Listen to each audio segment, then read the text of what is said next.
Assalamualaikum warahmatullahi wabarakatuh.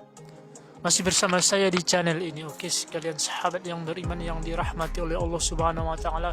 Marilah kita panjatkan doa kita ke baginda Muhammad Rasulullah sallallahu alaihi wasallam yang berlapaskan doa Allahumma shalli ala sayyidina Muhammad wa ala ali sayyidina Muhammad. Oke, sekalian sahabat yang beriman, sebagaimana biasanya kita akan membagikan doa-doa. Salah satu doa yaitu doa pembuka hati. Doa ini bagus untuk kita amalkan, untuk membukakan hati kita dengan hal-hal kebaikan dan menjauhkan hal-hal keburukan dari diri kita. Doa pembuka hati ini bagus untuk pembukaan hati kita dari kejahatan menuju kebaikan. Contoh hati yang tertutup dari kebaikan.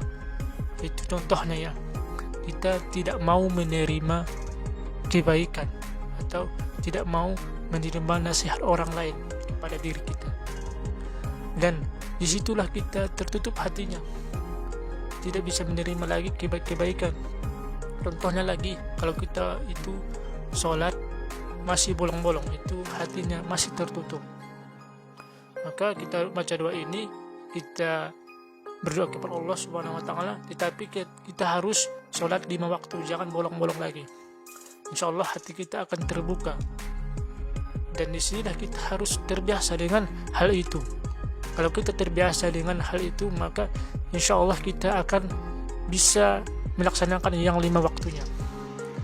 Tetapi kalau kita tidak terbiasa, maka kita tidak akan bisa mendapatkan yang namanya pembukaan hati kita menuju yang namanya kebaikan seperti orang-orang yang beriman kepada Allah Subhanahu wa taala. Oke. Dan salah satunya lagi, kalau kita di waktu sholat itu, contohnya ya, hati kita itu berkata kotor. Di waktu sholat, hati kita itu berkata kotor-kotor. Bukan mulut kita ya, tetapi di hati kita merasa itulah hati yang masih tertutup. Disitulah kita harus bisa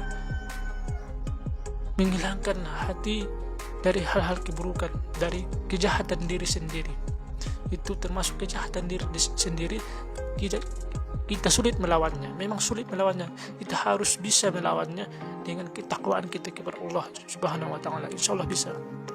Kalau misalnya kita bersungguh-sungguh, kita ikhlas melakukan hal-hal semuanya itu, insyaallah hati kita akan jernih, akan terbuka, dan senantiasa mengingat Allah Subhanahu wa taala di waktu sholat, bahkan di waktu manapun kita harus mengingat Allah Subhanahu wa taala, supaya hati kita itu semakin bersih, semakin terbuka kepada Allah Subhanahu wa taala.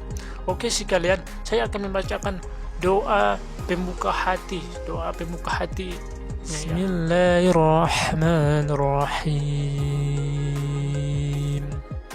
Allahumma alhimni rushdi wa qini syarra nafsi. Kita akan membacakan arti dari doanya tersebut. Ya Allah, berikan aku pengertian dan peliharalah aku dari kejahatan diri sendiri. Itu adalah maksud doanya, dan saya ijazahkan kepada sekalian yang pengen mengamalkan doa ini. Tapi jangan lupa berdoa setiap kita selesai sholat 5 waktu. Oke, semoga bermanfaat buat sekalian. Assalamualaikum warahmatullahi wabarakatuh.